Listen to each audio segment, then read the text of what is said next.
এক হাসানতকে মারলে হাজারো হাসানত দাঁড়িয়ে যেতে প্রস্তুত।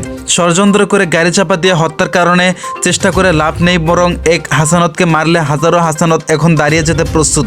যাত্রাবাড়িতে বৈষম্য বিরোধী ছাত্র আন্দোলনের কেন্দ্রীয় সমন্বয়ক হাসানতের গাড়িতে চাপা দেওয়ার প্রতিক্রিয়ায় এসব কথা বলেছেন আরেক কেন্দ্রীয় সমন্বয়ক সার্জিস আলম। বৃহস্পতিবার 28 নভেম্বর দুপুরে এমন প্রতিক্রিয়া জানিয়েছেন নিজের ব্যক্তিগত ফেসবুক পেজে পোস্ট করেছেন তিনি। সার্জিস আলম বলেছেন, চট্টগ্রাম থেকে গতকাল রাতে অন্য গাড়িতে করে ঢাকা ব্যাক করলাম।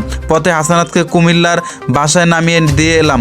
এখন শুনেছি সকালে কুমিল্লা থেকে ঢাকা আসার পথে হাসানাতের গাড়িতে পেছন থেকে আবার অন্য গাড়ি দিয়ে চাপা দেওয়ার চেষ্টা করা হয়েছে। তিনি বলেছেন, এসব ষড়যন্ত্র করে আর কয়জন হাসানত মরবেন? মনে নেই সেই অভ্যন্তরের দিনগুলোর কথা? একজনকে যখন বুলেটের আঘাতে লাশ বানিয়েছেন তখন সেই জায়গায় অন্যজন দাঁড়িয়ে গিয়েছে, কিছু পিছু হাঁটেনি। ঠিক একইভাবে এক হাসানাতকে মারলে হাজারো হাসানাত এখন দাঁড়িয়ে যেতে প্রস্তুত। এই নতুন বাংলাদেশে চলার পথকে অবরুদ্ধ করার দুঃসাহস দেখাবেন না।